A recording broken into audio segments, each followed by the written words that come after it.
गीता की कथा कुरुक्षेत्र के युद्ध क्षेत्र में शुरू होती है। अर्जुन अपने ही परिवार के सदस्यों के खिलाफ लड़ने की सोच से परेशान हो जाते हैं और अपने कर्तव्य पर सवाल उठाते हैं। वार्ता।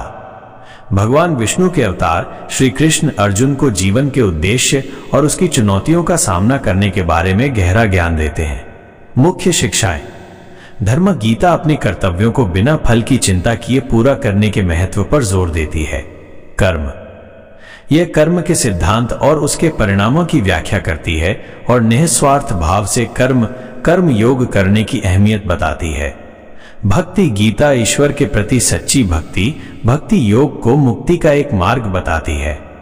ज्ञान।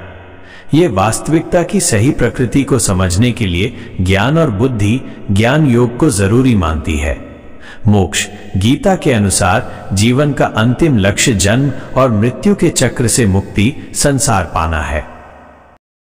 यह सर्वत्रान्भिस्नेहस्तत्तत् प्राप्य शुभाशुभम नाभिनंदति न द्वेष्टि तस्य प्रज्ञा प्रतिष्ठिता। इस श्लोक में भगवान श्री कृष्ण कहते हैं कि जो व्यक्ति सभी परिस्थितियों में अनासक्त अर्थात एक समान रहता है, न सौभाग्य में प्रसन्न होता है और न ही किसी विवाद या क्लेश में निराश होता है, उसे ही ज्ञान से पूर्ण व्यक्ति कहा जाता है। इस श्लोक के माध्यम से यह बताया गया है कि व्यक्ति को किसी भी परिस्थिति में अपना आपा या अपना व्यवहार नहीं बदलना चाहिए।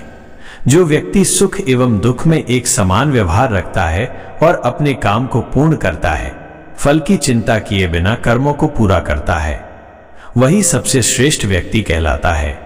अन्यथा जो खुशी में लोभी हो जाता है और दुख में क्रोध का साथ देता है, ऐसे व्यक्ति से न केवल मनुष्य बल्कि देवता भी क्रोधित हो जाते हैं। भक्ता यजन्ते श्रद्धयान्विता ममेव कौन्तेय यजन्ति विधि पूर्वकम। श्लोक का अर्थ है कि हे अर्जुन, जो भक्त दूसरे या अन्य देवताओं की पूजा श्रद्धा पूर्वक करता है वो भी मेरा ही पूजन कर रहा है, लेकिन उसकी यह पूजा अवधि पूर्वक होती है। इस श्लोक में श्री कृष्ण ने अर्जुन को बताया है कि व्यक्ति विभिन्न देवी देवताओं की पूजा करता है। जिस तरह बुद्धि के लिए माता सरस्वती की पूजा, धन के लिए माता लक्ष्मी की और बल के लिए हनुमान जी की पूजा की जाती है, उसी तरह प्रत्येक व्यक्ति किसी न किसी कार्य की पूर्ति के लिए अन्य देवी देवताओं की पूजा करता है, लेकिन वो श्रद्धा भाव अंत में मेरे लिए ही होता है। अहमि सर्व ज्ञाना भोक्ता च प्रभुरेव च न तु माम भिजानन्ति तत्वेन तश्चवन्ति ते। अर्थ। भगवान श्री कृष्ण कहते हैं, समस्त यज्ञों का भोक्ता और स्वामी मैं ही हूं, लेकिन वे अन्य देवताओं के भक्त मुझे मेरे वास्तविक रूप में नहीं जानते, इसलिए वे पुनर्जन्म के चक्र में वापस आ जाते हैं। इस श्लोक के माध्यम से भगवान ये समझाते हैं कि भले ही लोग विभिन्न देवी देवताओं की पूजा करते हैं, लेकिन उन सभी यज्ञों का अंतिम फल मुझे ही प्राप्त होता है। वे सभी यज्ञ मेरी ही शक्ति और सत्ता के अधीन हैं।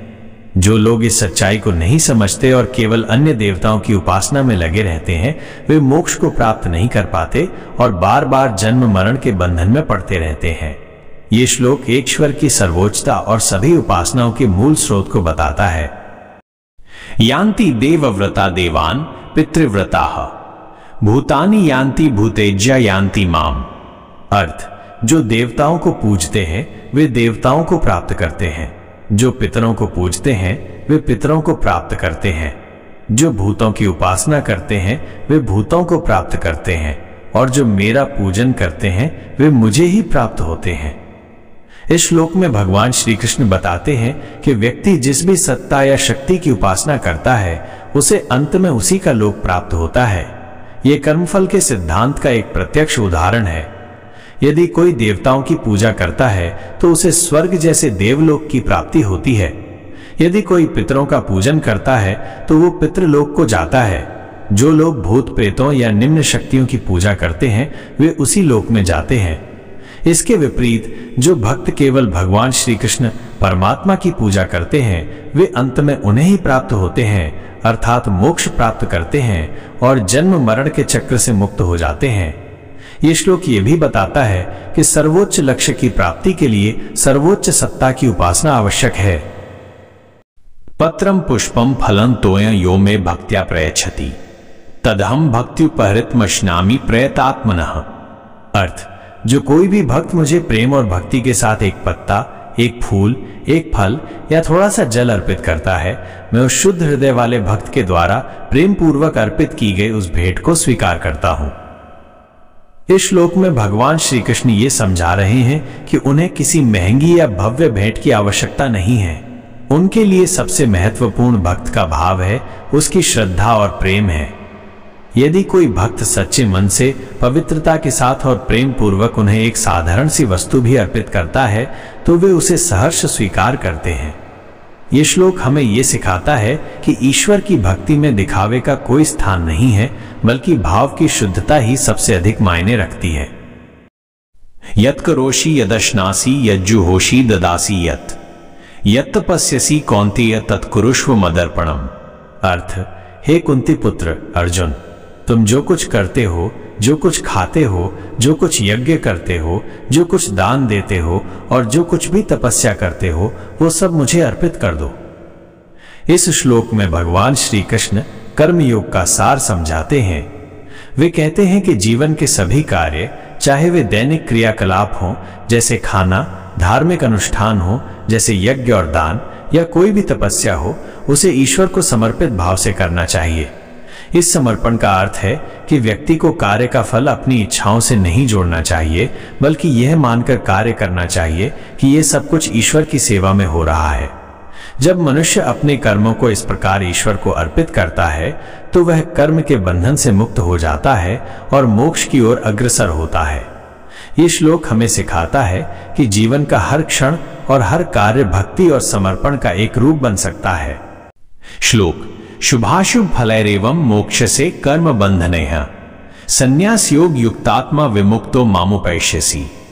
अर्थ, इस प्रकार शुभ और अशुभ दोनों प्रकार के कर्मों के फलों से मुक्त होकर तुम संन्यास योग से युक्त होकर मुक्त हो जाओगे और मुझे प्राप्त करोगे।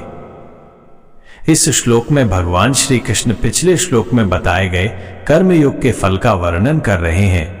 वे कहते हैं कि जब व्यक्ति अपने सभी कार्यों को ईश्वर को समर्पित कर देता है तो वो उन कार्यों के अच्छे या बुरे फलों के बंधन से मुक्त हो जाता है। कर्मों का फल ही व्यक्ति को बार बार जन्म मरण के चक्र में फंसाता है। लेकिन जब व्यक्ति संन्यास योग कर्म के फल की आसक्ति का त्याग का अभ्यास करता है तो उसका मन शुद्ध हो जाता है। ऐसा व्यक्ति अंततः सभी बंधनों से मुक्त होकर मोक्ष को प्राप्त करता है और परम सत्ता यानी भगवान को ही प्राप्त हो जाता है।